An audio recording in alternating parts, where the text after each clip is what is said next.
You're listening to the No Schedule Man podcast with Kevin Bulmer, exploring real stories and lessons learned with a variety of special guests.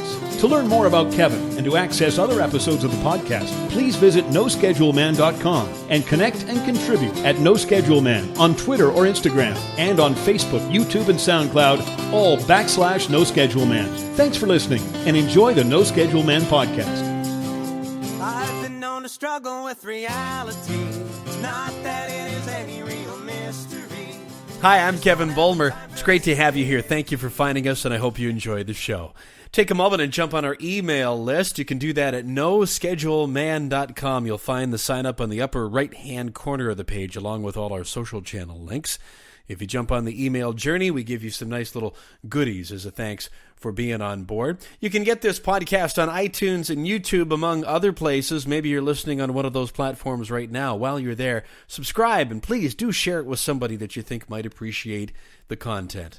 Today, we're exploring the journey of Eustan Matthews. Eustan is a business coach, consultant, and speaker who helps busy entrepreneurs and business owners avoid or escape what he calls the freedom quandary. At the time of this recording, he's about to embark on a project called 40 Coffees in 40 Days. It's kind of a neat idea. He talks about it near the end of our discussion. It could lead to some fun insights and some neat content from Eustan down the road, so make sure that you follow along with him.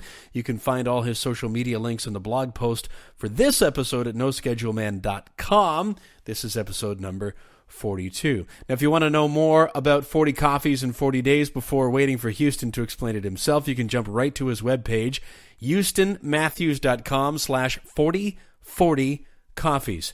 Now, to help you, I'm going to spell Eustan's name for you. His first name is Eustan, and then Matthews, just like it sounds, eustanmatthews.com/4040coffees. So you want 4040 coffees, and you'll find out more there. Now, I met Eustan through a mutual friend of mine and a former guest of this podcast, Gare Maxwell. You can hear Gare in episode 22 of this podcast, and that still holds up as one of my favorite episodes on reinvention and focusing on possibility. It's a lot of fun. Gare and I sat, actually, I'm just thinking of this now, talking about Eustan and 4040 Coffees. Gare is the only episode that I actually recorded in a coffee shop. And that was his suggestion, but it was a lot of fun. So met Eustan through Gare and actually attended an event with both of them about a week ago from the time of recording this episode. And the first time I met Eustan, I just immediately thought, here's a good guy. Here's a person of integrity, a warm soul, and somebody that you would certainly want to have in your circle of friends and influencers. And if you have the opportunity to be able to discuss business, you'd be better off for it by being able to have access to a guy like Eustan. It's turned out that I have been absolutely right about that assumption from when I first met him. And you're going to find that out in this conversation here in just a couple of moments. Eustan's story, like all the rest of us, he's got his own path. It's an interesting tale. It starts in Trinidad, where the first part of his life took place before he came over to Canada. And then as his life progressed, he started asking himself a lot of the same questions that I hear from other guests of this podcast and people that I know and that are just trying to work their way through life. Things like asking yourself, are you good enough? And questioning that, wondering if they're happy, and maybe looking back on regrets. And that's maybe even too strong a word, regret, but he tells a story about how he left Trinidad and says in this conversation, quote, I wish I could have said goodbye.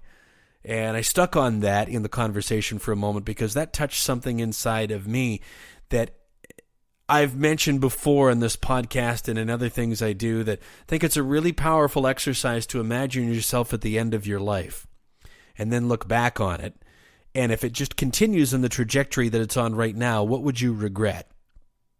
So when Eustan says, I wish I could have said goodbye, when I hear somebody say something like that, when I heard Eustan say that, it immediately pulled me into the present. And it's a reminder so that when you're with the people that you love and that you want most to be with, or maybe you're being distracted from being with those people because you're attending to maybe less urgent or important matters.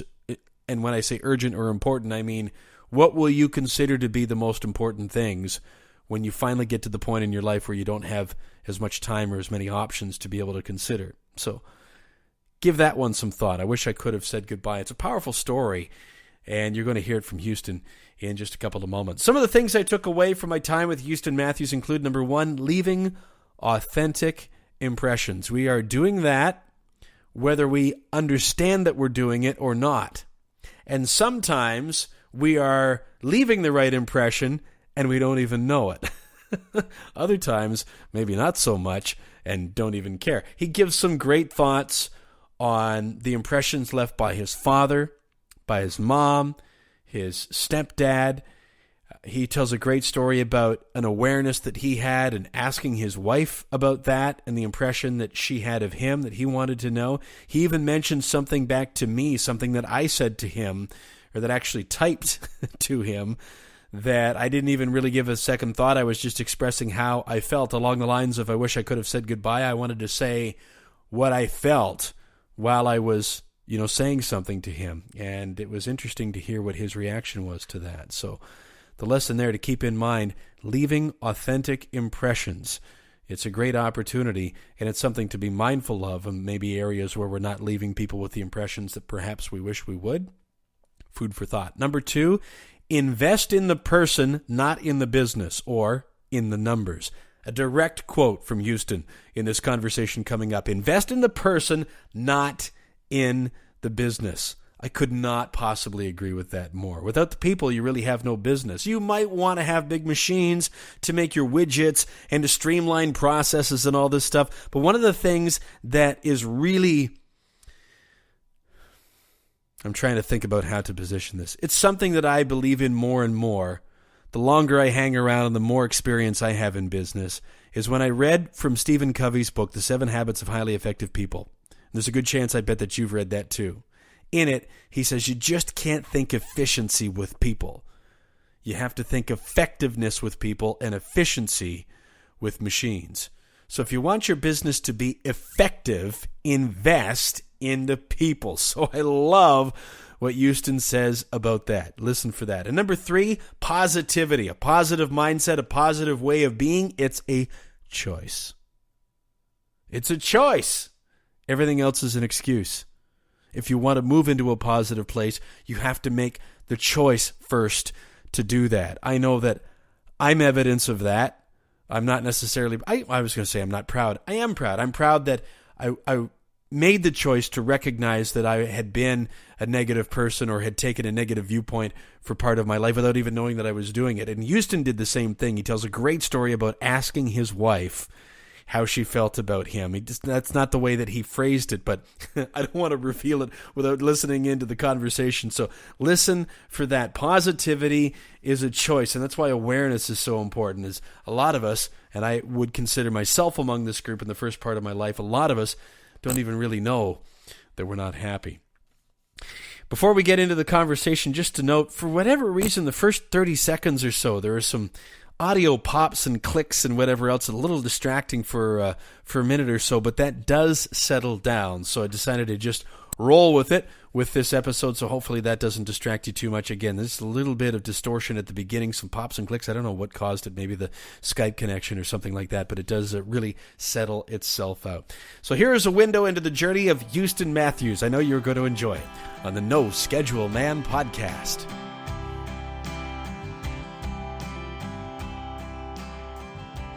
Eustan, put into your own words, what is the freedom quandary? Well, Kevin, that's a great question. For me, the freedom quandary really is about two things. Number one, as a business owner, we all want to have freedom of choice. We want to be in control of our own destiny. But then on the flip side of that, we want safety and security, and we want certainty. So that really, how do you balance those two things? That really is the freedom quandary. Where were you in your journey when you started formulating that in your mind, and what was going on in your life? Well, you know what? It's something that I've pretty much always been thinking about. It wasn't really until I started working with business owners, though, that I started to see that I wasn't the only one who sort of had this challenge. So it's something that, as a child, my dad was a business owner. So I've seen the struggle my entire life, But it wasn't really until I started working directly with business owners and I saw other people having the same sort of struggle that I realized this is a pretty universal thing. This is something that not only business owners struggle with, but employees, self-employed, it doesn't matter. Everybody sort of struggles with that same basic concept of what I call the freedom quandary. Tell me a little bit more about your dad. What kind of business was he in? Well, my dad was a business owner in Trinidad. He's passed away now, but he was a business owner in Trinidad. That's where I was born. That's where I grew up. He actually started this business doing just basically sitting on the side of the road. He would hammer out pots, believe it or not. That's what he did. He would hammer out pots. And eventually that led to him having a national contract where they would do galvanized roofing, anything to do with steel, iron, that sort of thing. And he had, as I said, he had national contracts with the government.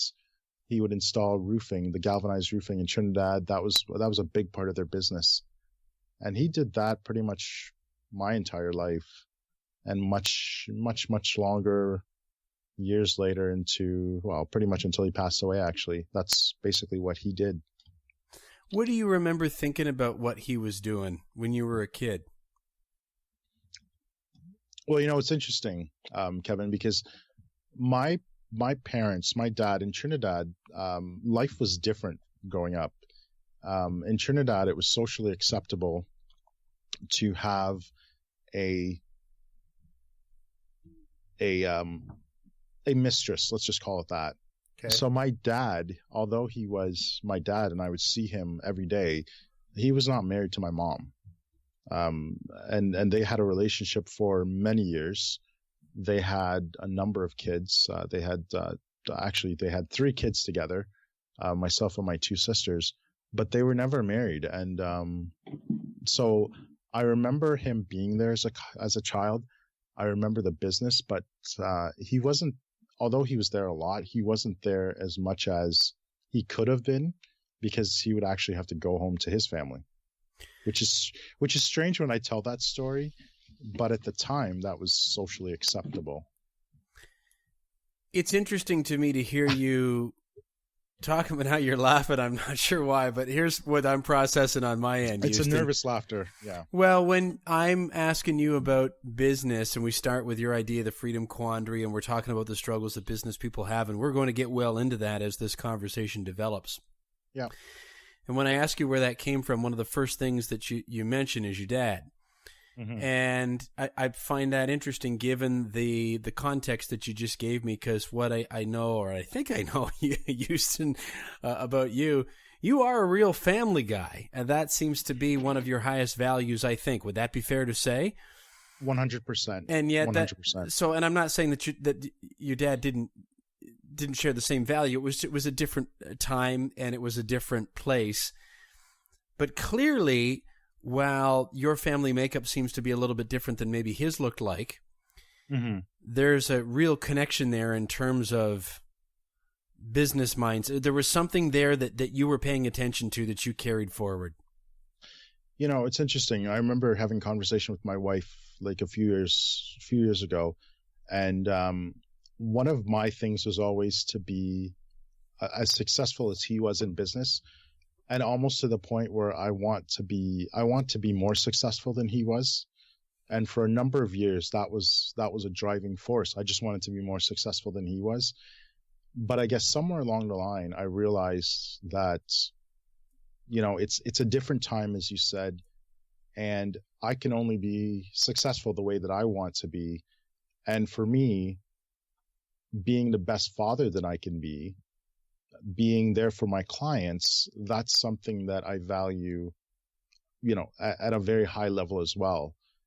And where that success will lead, I don't know, but I don't see success the same way as I did when I was trying to surpass him, I guess you could say. Why do you think it was him that was the benchmark? Man, that's a good question. And I'm thinking about that. That seems obvious as soon as it's out of my mouth. It seems like an obvious question, but to give you a second to think of an answer and to give a little more... we're so prone to looking at other celebrity or, athletes or other people in business, or, I want to be like this person, I want to be like that person. So for you to go, I want to get to or beyond the level of my dad. Why do you think that was that way for you? As bad as this may sound, like I look at myself and just how much I want to be there for my kids.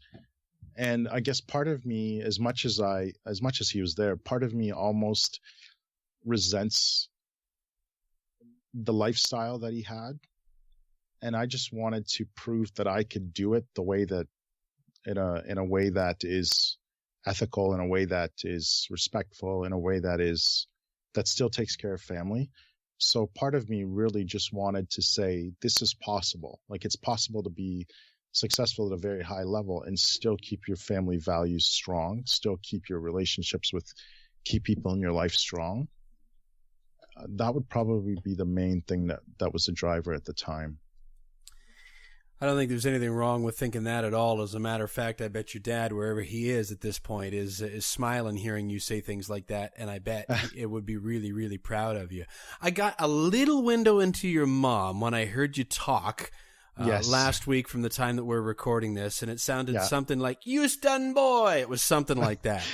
and I was talking to our mutual friend, Gare Maxwell, after, so what I think I can tell Eustan? Just two things. Just keep being Eustan, and sprinkle in a couple more of your mom because the room just lit up. But I get the impression that she was the sort of person, and I may be way off here, Eustan, but the kind of person that maybe did light people up. How correct am I? My mom is the type of person, or my mom is the type of person, she's still with us today. She's the type of person that is, as a child, there's nothing that I couldn't do. Right. And I always joke with people and I say, if I ever wanted somebody to cheer me on, I would talk to my mom. But if I ever wanted a realistic opinion of what I was doing, I couldn't talk to my mom because it was always going to be a positive answer. Right. So, she was never going to give me, advice where maybe, I don't know, Eustan, that might not be a good thing to do because, these are all the challenges you may have to face. It was never like that. It's like, you can do anything you want to do, right? Not in that accent, but. No, you see, this is the deal is you got to do the, no, you don't have to do anything, but if you could do the accent, that would be, I'm sure everybody would enjoy it. I would. Yeah. It's funny. I'm embracing that side of me more, actually. I was born in Trinidad, but I moved to Canada when I was 8. So a lot of the accent is gone. But if I'm around enough Trinidadian people, the accent comes back. When you used it at the talk that I saw recently, everybody just lit up. Not that they weren't at ease, but there's something about when you dig down and you bring a part of yourself that's completely 100% authentically yours. And you share it with another group of people or even an individual. Even if you're just doing that to try to get a little bit of a laugh, I think people can relate to that. So it's interesting to me, Eustan, to hear you say that you're becoming more comfortable with that side of you. Did you hide that for some time? No, I guess I don't think I hid it, but there's a part of you that always wonders, are you good enough? Sure. And I think that's a mental game that all entrepreneurs struggle with. Are you good enough? And for me, there's been a lot of people over the years telling me, you're good enough, you're good enough, you're good enough. But I felt, can I be myself? Can I be the real me? And I got to tell you, once you embrace the real you, things just become easier. Yep. And I think for me, what it's done is it's allowed me to be who I am. Not that I don't think I wasn't. But sometimes when I was working for somebody else, I would wonder if the person I was at work was the same person that I was at home. Because you're trying to be something you're not. So right now I'm at the point where, for me, I'm the same person all the time. And it's just, you either like it or you don't. And I know you've seen Gare Maxwell's talk where it's the emotional, people either like you or they hate you. They either like your message or they hate your message. But if you're down the middle, if they're just kind of like, well, I don't know, I don't really have an opinion on you, that's actually worse than either liking or disliking, the love-hate connection. So I think that for me has been really fun. Just embracing myself, embracing who I am. Just not wearing a tie. I don't like wearing a tie, so just little things like that, dressing the way you want. It's a lot easier just to be who you are. Yeah. What's the old phrase? Love me, hate me, but don't ignore me. Yes, that's a good one, actually. And when you understand that when somebody else has an issue with something that you're doing, whose issue it really is theirs, right? But that's that could take us down a whole other rabbit hole there. Absolutely. If we wanted to pursue that one. And you mentioned about you think that that's something that a lot of business people struggle with, and I totally agree with you. But I think I would also take that a step further, Eustan, and I would say I think that's something that people, period, struggle with. I certainly did, and and I'm guessing it probably is for you too, although I don't mean to put words in your mouth, but it's still a daily thing that I've got to remind myself and ask myself, am I, acting from my true essence and sort of staying with in touch with what that is, or am I, thinking or thinking of doing or saying or not saying what I'm going to say or not say because it's what I think somebody else expects of me. Is your experience at all similar to that? It is. I think one of the things that's helped me actually along the way is a number of years ago, and I mentioned this in the talk that you saw. One of the things that I did was I basically set down what are my values, and one of the values that I felt very strongly about, and I was able to just write it down and articulate it, was to improve the lives of the people that I'm blessed to have contact with. And when I come from that place, everything becomes easier. So we may meet and, we may have a meeting. We may do business in the future. We may not. But as long as I can leave you a little bit better than I found you, or try to do that, then I think I'm happy with whatever comes from that meeting. Let's go back to Trinidad. Okay. I would love to. Well, I say let's go back, and then I'm going to take us right back over to Canada. What was it that brought you to Canada? So my mom, she actually had gotten to the point where she realized that there was no future with my dad. And she had met my stepdad, who was an amazing person. He's passed away as well. He was an amazing, amazing person. And he's one of the two men that I found in my life has had a really tremendous impact in my life and who I am as a man. She left Trinidad when I was 8 to come to Canada to take on a new life, actually, with him. And before he passed away a couple of years ago, we were having a conversation, and he was telling me some of the most amazing stories that I'd never heard. He passed away 6 months later. But one of the things that he told me was the first time he met my mom, he said, this was before my sister, this was before anybody was born. He said, I want to marry you. I want you to come and move back to Canada with me. And at the time, she couldn't do it. So this was probably 20 years, 20, 25 years before she made the move to Canada. He had said, hey, let's start a life together. And it was interesting that all these years later, they were able to, get a good life together. And they had an amazing life together after the fact, right? After she came to Canada. They loved each other a lot. He was an amazing, amazing person. So I was happy that she was able to have those short years that she did. And I say short, it was probably, 25, 27 years that they had together. It could have been a lot longer if she had made the move sooner, but I'm just glad that she was able to have those years that she did with him after the fact. What were some of the things about him that you admired so much? He had a very loving and kind spirit. He never had his own kids. Like, he adopted us all. His grandkids absolutely loved him. All the kids loved him. It's interesting.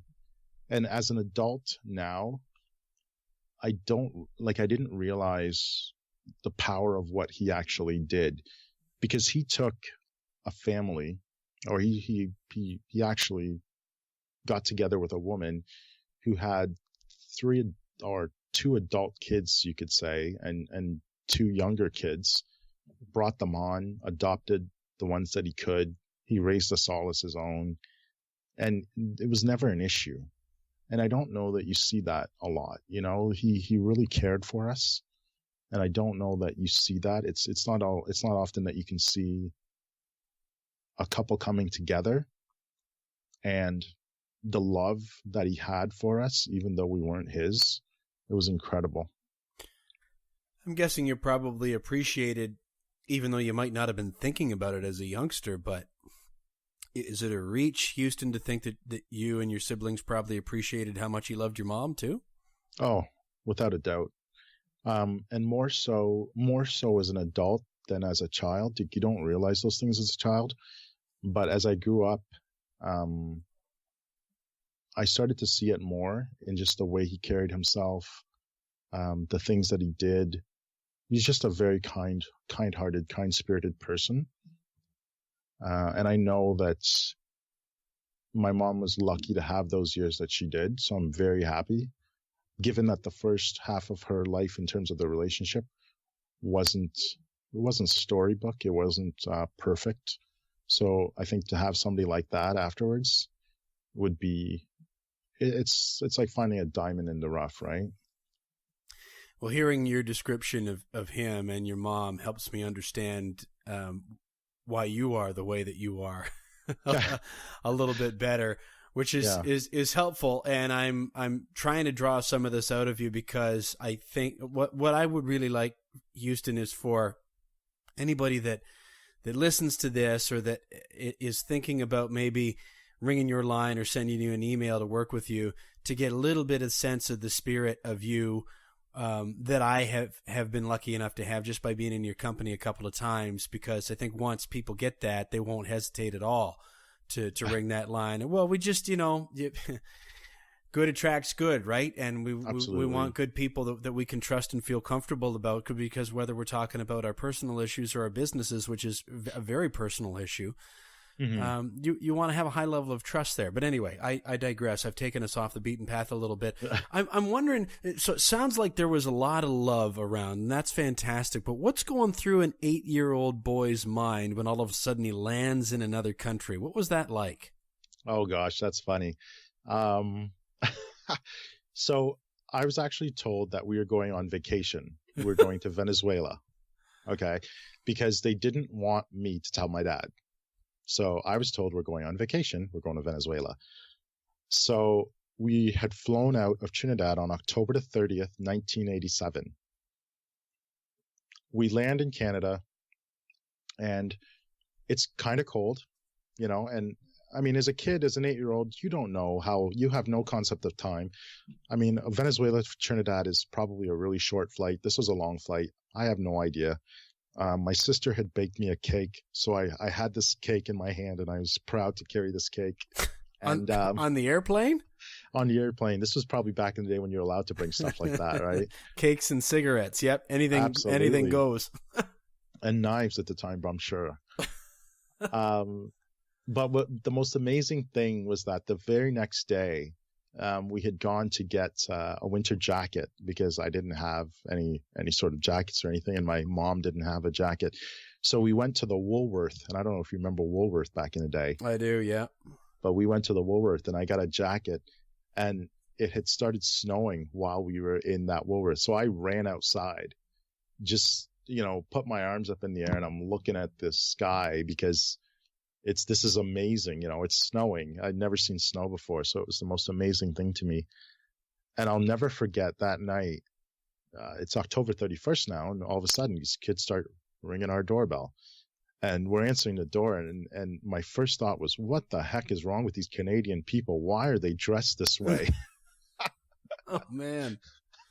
So that was my first 24 hours in Canada, and I thought Canadians were crazy at the time because they were all dressed up. And the next year I understood, and I went out and did some trick-or-treating. But, Halloween, I didn't understand it, because at the time we didn't have that in Trinidad.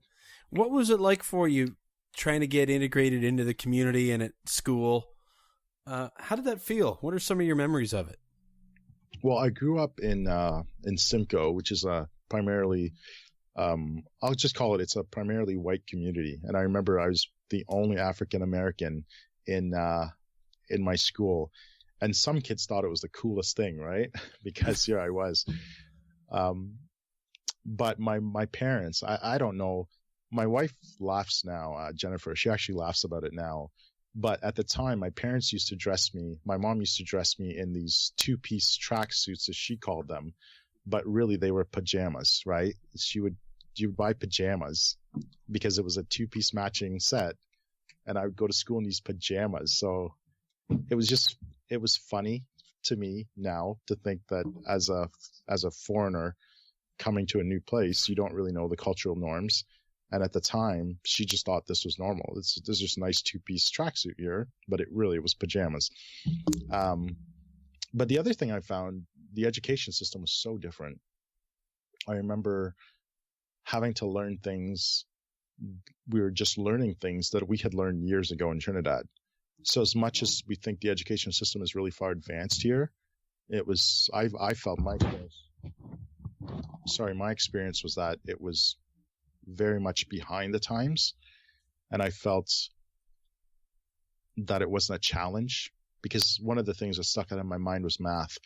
We were just learning, small multiplications, and we'd already done our 12 times 12s in Trinidad, so that was, math was just so far behind. So I found that to be very interesting. It sounds like a little frustrating too. 100%. I remember they said, based on your age, you actually should be held back to grade 3. And so I went to grade 3, but really, it was probably not till grade 5 that we were actually doing stuff that I had already, is when I was kind of caught up. So to what we were doing. Did you ever wish you could go back? No. And the reason is that I think of all the amazing relationships I have. I think of the kids, my kids, my wife. I think of people like you, people like Gare. None of these relationships would be there if I didn't come to Canada. So I think, to me, the relationships are the most important thing that you have, and I wouldn't trade that for the world. So no, I wouldn't do anything any differently. But do you I could go back in time? Sorry, I didn't mean to interrupt you, Eustan. But, no, it's okay. As a kid, do you remember thinking, "Gosh, I wish we could just go back home"? I don't know that I ever really thought that. I know for a long time, I didn't understand, or I wish I could have said, the only thing I wish I could change, I wish I could have said goodbye to a number of people, because really and truly, all of a sudden I was there one day and then I just disappeared off the face of the earth. So there was never a closure. And for a number of years, I was a very frustrated, angry person, because my childhood was kind of taken away from me. And as an adult, I realized how that probably wasn't the best way to think about it, but as a kid, you don't know any better. I didn't realize that my mom was trying to set us up for a better future. I just looked at it as you had taken away everything that I had. And now I realize, and as an adult, that was a better decision for our family and for everybody involved. But again, it's really hard to notice that as a child. Yeah, absolutely. And I think it's really key what you said about how you wish you could have said goodbye to some people. And I wonder how much that thought is present in your day-to-day actions with where you are now. Because you strike me as a really present and really grateful individual, Eustan. And oh, thank you. You're quite welcome. Do you think even maybe without thinking about it, that still carried with you? That issue of, I wish I could have said goodbye. Boy, the way to get around that in your days going forward is to just be right in every single moment that you're in. It's something that I try to do. I would love to say that I am present in everything. I know I would love to say yes, that's true.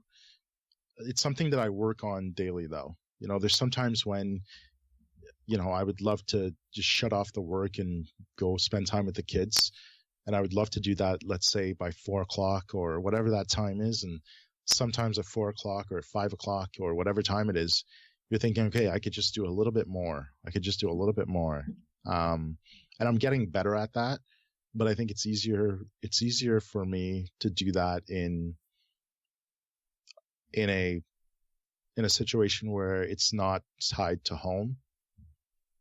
So if I'm having a conversation with you, it's easier for me to just put the phone away and not worry about it, to be present in that conversation. That is something that I try to do, but it's something that I think is harder to do at home because as a business owner, and this, it's harder to shut that off.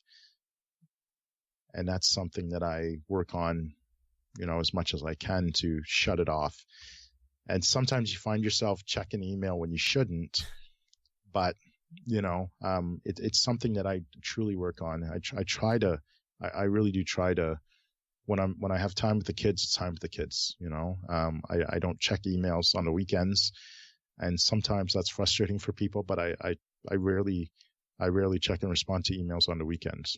Yeah, there've got to be some boundaries. It's funny when you mention about prioritizing things like prioritizing is not the right word, but being present in conversations like this. I was just saying to one of the previous guests of the podcast how ridiculous it is that people respond to me like you have here, that if I were to just call you up out of the blue as your buddy and go, hey, Eustan, here's what I want to do, pal. I want you to throw an hour into your calendar, and we're just going to set that 60 minutes aside, and we're going to have a really deep talk about life. And, you probably just, if you got a call from one of your friends or even a family member with that, my reaction would be like, well, that'd be great, but like, come on, man. Like, I've got the kids, I've got the response, and yet here we are doing that now. It's one of the reasons why I like the podcast so much, is because it almost forces you to really get to know each other well, and it does force you into presence, doesn't it? Absolutely. And I love this format. I listen to podcasts quite a bit, so I love the conversations. And I've listened to your podcasts, a few episodes of your podcast, and I love that you're able to get beyond the surface. That's something that I think is amazing. If you can get beyond the surface and get to the true heart of the person, that is where you'll find the real gold. So that's something I really appreciate in your podcast, especially. Well, it's cool to hear. I appreciate you saying that, and certainly appreciate you taking the time to be here. Let's get back on the track where we left off. Of course. You were in school. You were and probably still are an absolute math wizard. That's what I'm hearing. And or heard. Yeah. Let's fast forward it though to where you're getting into sort of the teenage, maybe thinking about post-secondary years. Mm-hmm. What's your recollection of where your initial career steps were, or what you thought they would be at that time, were starting to percolate for you? Well, I'll be honest with you. One of the first things that I wanted to do was I DJ'd in high school. A friend of mine, we would DJ every Thursday nights. We would DJ at this local bar in Simcoe, and it was a lot of fun because sometimes I remember there was some nights where we would stay up all night just partying after this bar. And yes, this was high school. And then the next morning I'd wake up and go to basketball practice.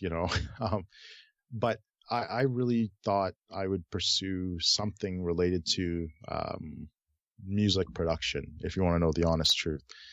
And my sister, in her infinite wisdom, said to me, well, maybe you should consider doing something else, because if music doesn't work out, then you'll have something else. So with that, I actually enrolled in marketing. And I thought it would be a lot of fun. And in the first semester, I hated it. I hated everything about it. It just was boring. I hated it. Now I love marketing today, but first year was just not fun at all. So I actually one of the things that, and I told this story, one of the things that I really wanted to help people solve was money. That's something that I found a lot of people struggle with money. So the next best thing was getting into financial services. So that's actually what I did. After one semester of marketing, I went and did financial services. And I guess that's where I really sort of saw myself as a career path, was from that start in financial services. So how did that translate into launching you into the work world? Well, there was a internship opportunity available at a Big Five bank in the first semester, and one of my professors or teachers, whatever you want to call them, they had suggested that I might be a good fit for this for one of the Big Five banks. And he actually encouraged me. I don't remember his name, which is unfortunate, but oh yes, I do. It was Steve. Sorry. So Steve encouraged me to apply for the internship. He thought I would be a good fit. So I worked on my resume, applied, and I got one of two positions. So I guess that was how I started. What happened after that? I did an internship for the summer. I ended up in Little Italy. It was an amazing experience. I loved working there. I learned so much in terms of just the language, the cultural differences, the food. I'm a huge food fan. So just getting to try different foods, getting to work with people from different cultures. It was a lot of fun, actually. And I learned quite a bit in that summer, and then they kept me on. I think I would work a couple days a week during the week, kind of work your schedule to get a couple full days off so you could work. So I ended up doing that for a couple years. And then once I was all finished up, I just decided to stay there. And that's what I did. I just stayed with the bank and started working my way up the corporate ladder, as they say. What was it initially that intrigued you about helping people with money? Well, it's one of those things. I remember my mom, and I don't know if it's because when you're new to a country, and at the age that she came to Canada, it's hard to understand the entire system. And I think that was something that I found. I remember thinking, well, why did actually one incident that pops into my head was we needed to get new windows, and I don't know if we needed new windows, but this guy came and he was selling windows, and he said, well, you can just get a loan for it. I work with a bank and they'll just give you a loan. So I didn't understand why at the time. It didn't seem right to me that, we're getting loans to do all these different things, and I didn't even know if they needed to be done. And I just didn't think that that was the best decision that you could make from a financial standpoint. And that kind of wanting to help people, foreigners especially, wanting to help them and get a better understanding of money, really is what kind of drove me forward with banking, because I just wanted to help people. There's that mathematician from Trinidad again, huh? Yeah. No, well, it's true. It's you have a knack for numbers, because something inherently told you there's something that doesn't really add up about this. So there seems to be a bit of a thread running through this. That's interesting. I never pieced that together, but you're right. Okay, well, let's jump back into where we were then just a moment ago, that you were into the financial services industry, and it sounds like you were really loving it. What were some of the things that you liked about it so much? At the time, I didn't know any better. So I thought we were helping people. I thought that we were actually making a difference. But what I realized was that in order to move up, I don't want to say the more, but in order to move up in the world of banking, you really need to move around, or else you can get left behind. And I find that in banking, the better you are, the more you move, and it's just a world that it's just anybody who's dealt with a bank. I'm sure, Kevin, you've probably dealt with somebody you have a great relationship with, and all of a sudden you come in one day and they're gone and it's somebody else. Yep. And that's the lifestyle. And that I don't know that was something that I really wanted to do. I didn't feel that you could form a true relationship with your clients, because there was always a chance that you would have to move, or just either for financial reasons or in order to just grow in the role or within the bank, you needed to move. And I don't know if that's changed now. I've been out of banking for over 8 years, but actually almost 10 years now. So I don't know if it's still like that. I assume that it still is, because the people I talk to, they say, yeah, not much has changed. It's still something where you got to move around in order to grow within the branch and grow within the banking system. So what was it that brought an end to your time in banking? I figured you were going to ask me that. It was awesome. I was actually transferring. We'd bought a house where we live now, and everything was going really well. And I remember it, like it was yesterday. I walked in. It was a nice spring day, and I walked into the branch, and I was called into the office, and all of a sudden, she says, it was my manager, Chris, and her manager. And that's when you know something's wrong. When your manager's there and they want to talk, if you're listening out there, if that ever happens, something's wrong. Okay. But they basically said, Eustan, your services are no longer required here.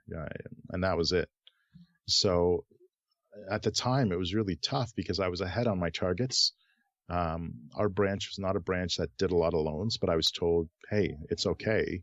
As long as you bring in lots of investments, it's fine. And that's what I had done. That's the plan. And that's the plan. That's the plan as I was told at the beginning of the year. And that's the plan I stuck to. So it really hurt a bit to get that notice the way that I did, because, it was just frustrating more than anything. What happened in the immediate aftermath of that? I was driving home, and this is where my mom comes in, right? But I was driving home, and Kevin, I tell you, I wanted nothing more. It was the first time that I'd actually lost a job like that. And I didn't know what to feel. I didn't know what to expect. I just knew that I felt pretty useless. My wife, we had a baby, our daughter, our eldest, and we had our second was on the way. And I had to go home and tell her this. And for that brief moment in time, just a brief moment in time, I wanted nothing more than to unclip the seatbelt and accelerate. There was an oak tree, and I'll never forget this. There was an oak tree, and I just wanted to accelerate right into it, and that would be it. I knew the insurance money would take care of my wife. But in that moment, and that's when I heard my mom's voice. And my mom, in that moment, she said to me, "Eustan boy, God does never give you more than you can handle." And that was it. I just went home and I explained it to my wife, and she was amazingly supportive. She loved it. She loved me, and she supported me, and she basically said, "We're going to make it through this." And that was it. So it was a tough, it was a tough few hours, and even the months to come, right? The months to come, it was not fun. I was just a negative person. I was angry at life. I was frustrated. And I guess those are all natural things that you go through after losing a job. When did it start to turn then, Eustan, into something more positive, or something that could start pulling you forward again?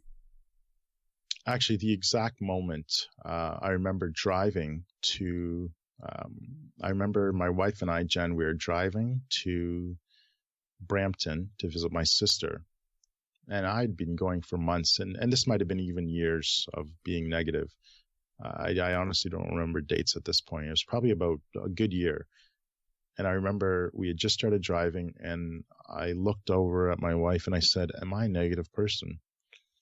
And I swear to you, Kevin, without missing a beat, she said, "Yeah." I can hear her saying that. Yes, you can, right? Yep. And it's interesting because we had just started our journey, and she was driving. Now, something you'll learn about me, I hate driving. I prefer to be driven. So she was driving. So I basically said, "Oh, okay." And for a moment I thought, man, you didn't even have to think about that. You could have taken a little bit of time to think about it. But I looked out the window, and I didn't say another word for the entire trip. And I basically thought to myself, wow, like, here's somebody who's generally happy all the time, somebody who is a light to a lot of people, a light of happiness, a light that shines to a lot of people. And here I am, this negative person. How much longer is she going to put up with this negativity before she decides, okay, this is just too much? And it was after that I decided I really need to be a more positive person. And for a number of years, one thing I do not believe in, Kevin, I do not believe in faking it till you make it, except when it comes to happiness. I believe that you have to fake happiness every day until it becomes a habit and until it becomes who you are. Yeah, maybe cultivate more than fake, but I get what Absolutely. you mean, right? Like Yep. it has to absolutely be a conscious choice. And I have to wrestle with these conversations, Eustan, because I find myself wanting to jump in and share some of my own story back with you so that you can hear that we've all got, and I know that you know this, that we've all got our stuff, and how you felt about when things went sideways at the bank is how I felt when my first wife got into another relationship and ended up leaving me for somebody else. We're all best of friends now, but at that time, talk about a negative person. Anyway, coming to the point, I certainly had to We're make going to have to get together and talk about that. Well, yeah, absolutely. And I know that there are people that are listening that have their own version of that story. What I wanted to ask you, though, from the story that you were just telling is why you asked her that question to begin with. The question, am I a negative person? Why did you ask? That's a great question. I have no clue. I would love to sit here and tell you it was divine intervention. I have no clue. I just, as I said, we had just started our journey. We were probably not even 3 minutes into the drive. So it was something that, it was just a question that I asked and she answered. And I don't know why I asked it, but I can tell you that after she told me yes, I started saying to myself, okay, well, I wonder if that's why every time somebody asks me, hey, how's it going? I'd say, oh, it's not bad. Or, like you just generally unhappy. And I started thinking about all the different times that I had been asked or anybody was talking to me. And it's just a general negative sort of, I was the one bringing people down.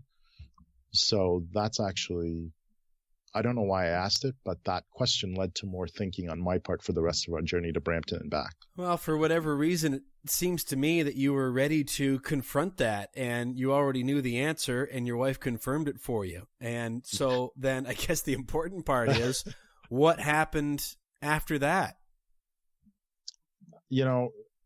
For a number of years, I took a number of years and I could tell you that it wasn't until probably about 2014 that I realized that I had changed. And this was probably 2009. So we're probably talking 5 years.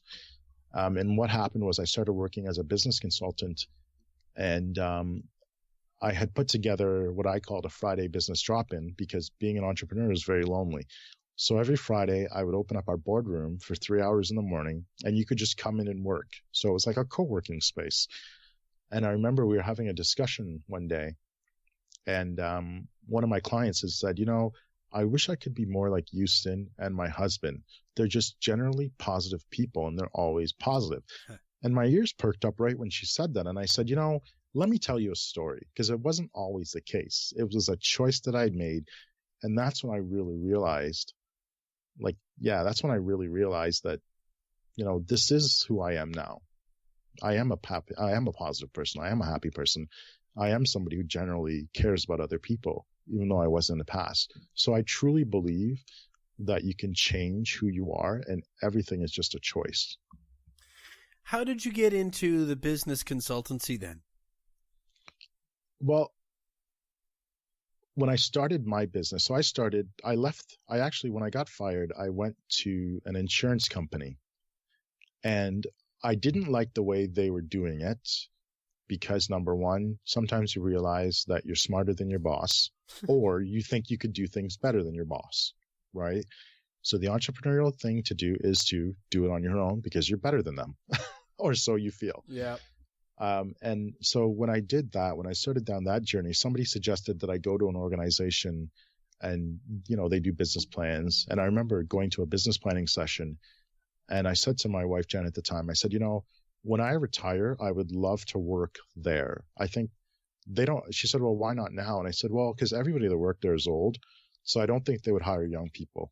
So I think when I retire and I'm all finished with my career, I think I want to go back there and help people. And a couple of years later, Jen saw a posting for a job there, and I applied, and I really didn't think I would get it. I didn't actually want the job, but I figured I should apply just to find out what they were looking for. And then unfortunately they ended up offering me a job, and that job actually, that changed my life, and it really set me down the path of what I do now, because the very first client meeting I had, I'll never forget it. I just knew that I'd found my calling. That very first client that I saw, that was it. I was done. There was nothing else for me. What was it about that meeting that gave you that feeling? I guess just being able to help that person. And just from a business perspective, I realized that everything that I had done up to that point was really coming through. So I have a lot of experience in sales. I understood numbers. And I don't know that there's a lot of people out there who are, salespeople that have a good understanding of numbers and financials. So when I look at something, I see it in a different way. Like I see numbers in a different way, and I see sales in a different way, because a lot of my coworkers at the time, he was an accountant, amazing at numbers, but he couldn't see the other side of the business. He couldn't see the things that didn't matter, because at the end of the day, everything starts with a sale. Everything starts with a sale. And he would look at a business and all he would see is the numbers, and he would say, well, that's not a good business. And I would look at the business and I would say, well, yeah, it is a good business. What about this? So I think it's just a unique skill set that I felt that I had, that I could inspire people in a different way. Because what I found is too many people in that organization, and in a lot of organizations who are helping small business owners, they say it's all about the numbers. Well, you're right. It's all about the numbers. But at the same time, it's the person behind the business that drives the business, not the numbers. And if you could invest in the person, then I think you're further along. And one of the things I learned in my career working for that organization is that I would invest in the person, not the business. Because I found that if I could alter somebody's thinking, the way they looked at their business, then that could have a much bigger effect on their business, even if it meant that business they were running at the time, that business isn't what they continue doing. Maybe they went on to do something else, but that foundation of confidence and, strength and just knowledge that I could give them could drive them further in the long run.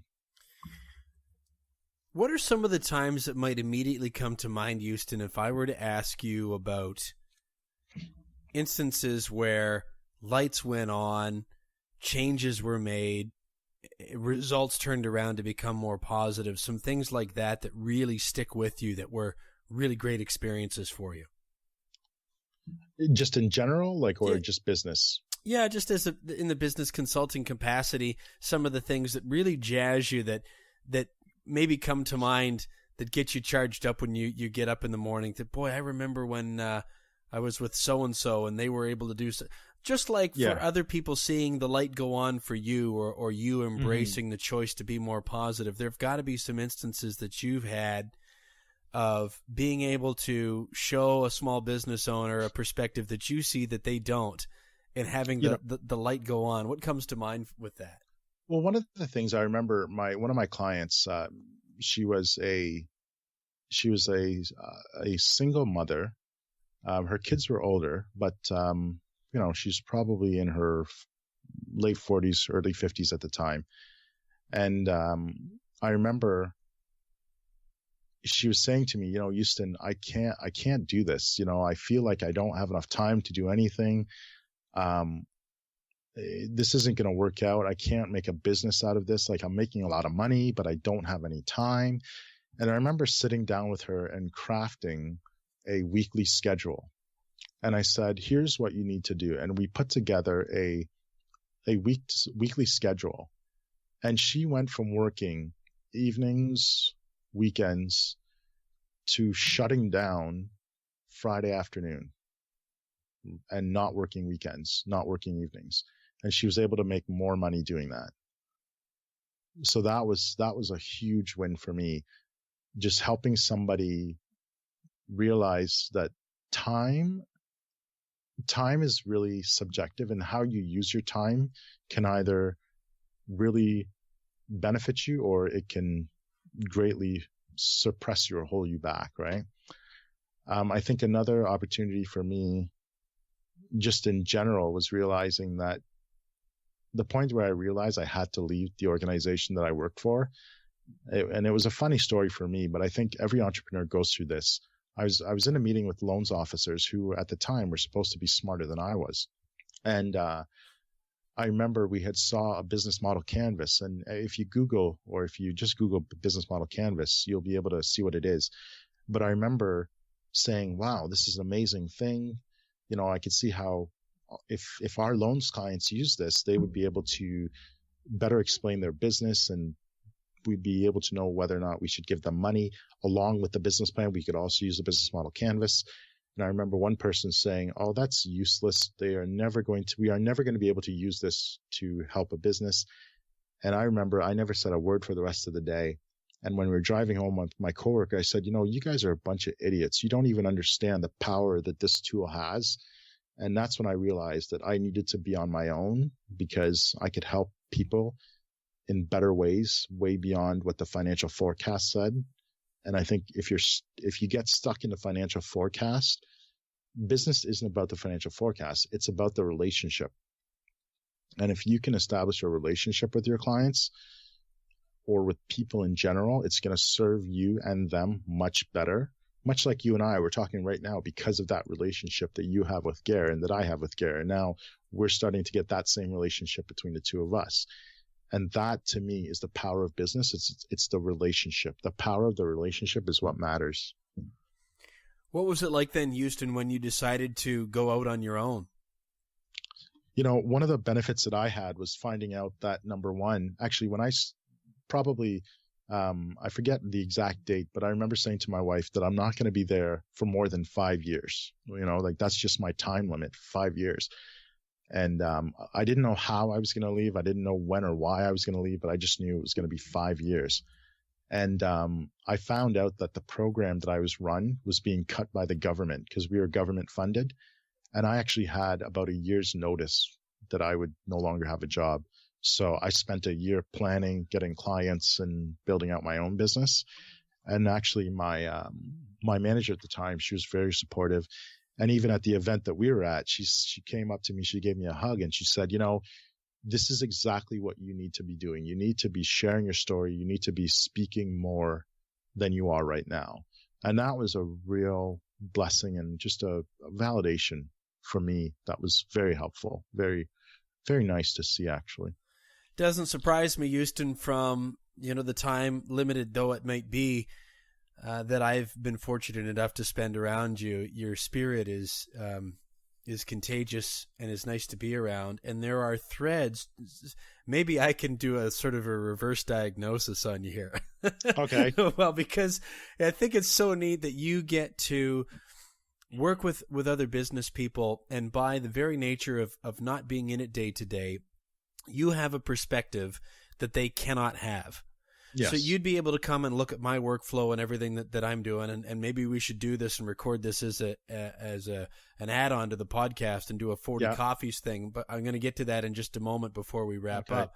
No problem. But you're able to see things probably that are right in front of my nose or the business person's nose, and they can't see. Not because they're not trying, but they're just so far into the weeds that perspective isn't immediately available to them. Now, I'm not trying to suggest that your life is in the weeds here, but I'm listening to a guy that I think is a bright piece of sunshine from the time that I've been around him, describe himself as a negative person and things, and yet the thread that is running through all of this are words like help, relationship, and it just keeps, and even from when you were younger and you started to understand how money worked and that you had a skill in that area and that you wanted to empower people to be able to make positive choices for themselves. And that's, I think, falls right in line with exactly where your life has taken you to the point that's led to this conversation right now. What does it feel like to have it summarized maybe like that and handed back to you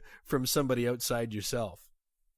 Kevin, it's funny. I shared a video, and you actually had shared it with your audience. Yeah. And the thing that it really stuck out at me, and I'll read you because I pulled this up. You said, keep just genuinely being Eustan Matthews. That's all you need to do. And I'll say this to everybody: you don't know the power of words, and you don't know the effect that it has on people. But that line, that was just incredible for me to hear that, and you don't know the effect that you have on people, but it's, for some reason, we are our toughest critics. We are our toughest critics. And to hear something like that, you just realize, I don't need to be Gare Maxwell. I don't need to be Kevin. I just need to keep doing what I do. But I think we're always looking for validation. I think that's the thing. We're always looking for validation. And when you can get past that, and I would say to everybody listening, I give you permission to be you, to be powerful, to be amazing, to be inspiring.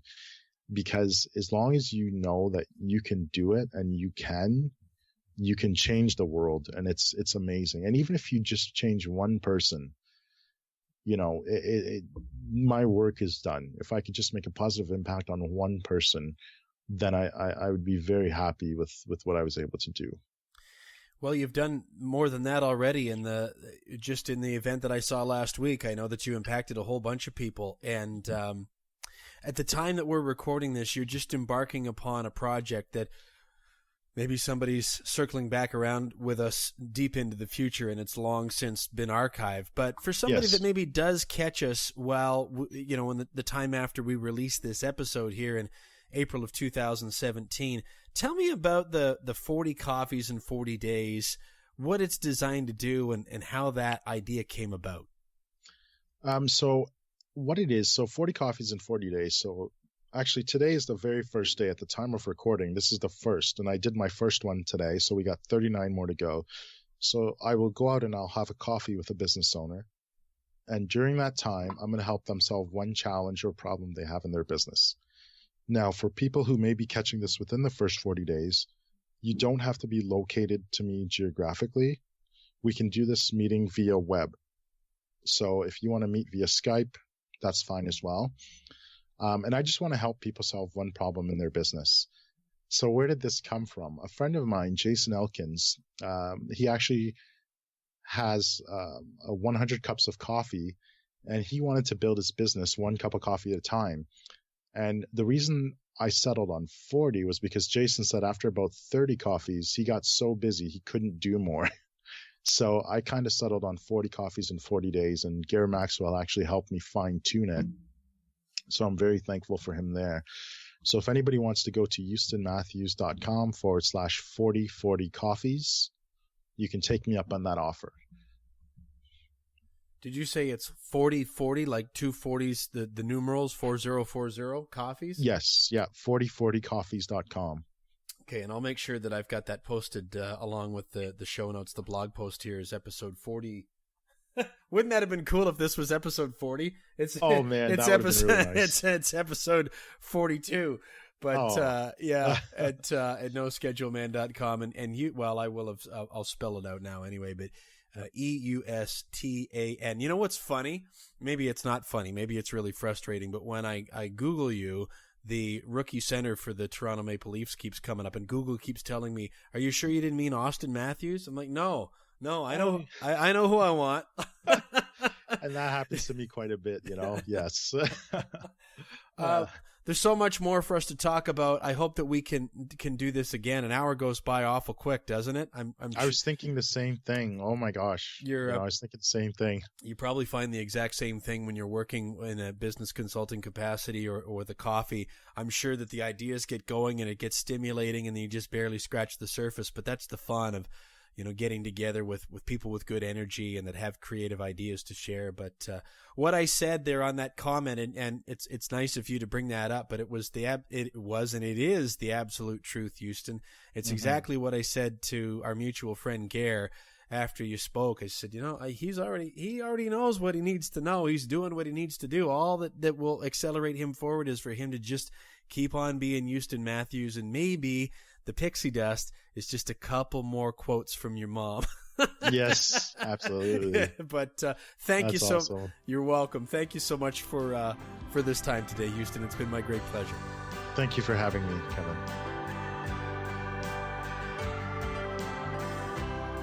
You can connect with Eustan on his website, eustanmatthews.com. I'll spell that for you one more time. His first name is Eustan, and then Matthews, Matthews, eustanmatthews.com. If you're interested in the 40 Coffees in 40 Days, I know that Eustan would love to hear from you and take you up on that. And you can actually schedule an appointment with him if you're listening sometime probably in April of 2017. If it's well beyond that, chances are he's on to something else by now. But anyway, if you're catching this right while the episode's coming out, eustanmatthews.com/4040coffees. That's eustanmatthews.com/4040coffees. On social media, you can catch him on Twitter at Eustan Matthews. Same thing on Instagram, and on Facebook you can find and follow him. Just pump Eustan Matthews into the search engine. Now, if you're new to the podcast and you like this episode, I'm guessing you're probably going to like episode 22 featuring our mutual friend Gare Maxwell. It's called Reinvention and Focusing on Possibility. I love that episode. Episode 30 is another mutual friend of ours, Driving High-Performing Cultures with Bob Parker. And the high-performing cultures things plays into some of the stuff I think that Eustan does with his business coaching and consulting. And I was also reminded of my good friend Alfredo Casar while talking with Eustan. You can hear his really powerful and interesting story in episode 8. It's called The Power of Music to Cross All Cultures. But Alfredo, he and his family had to leave their home country, Guatemala, and the story behind that is really, really interesting. And when he ended up coming here to Ontario, Canada, it wasn't the smoothest of transitions in terms of how the society reacted at first. And Alfredo has gone on to be an incredible influencer in the community and has been the creator and really the driving force behind one of the largest events of its kind in the country of Canada and indeed all around the world. So maybe listen for that as well. Episode 8 of the No Schedule Man podcast. You can find all of those at noschedulemanpodcast.com or on iTunes. Take a moment and subscribe, leave a comment, rating, or review, and please do share it with somebody that you know. Meantime, you can reach me at kevinbulmer.com. NoScheduleMan.com will take you to the same place. All my social channel links are up there, as is the sign up for our email list. I hope you'll join me on this journey and add your voice to mine. Thanks again for listening. I hope you'll join me next week on the No Schedule Man podcast. Just a little deja vu.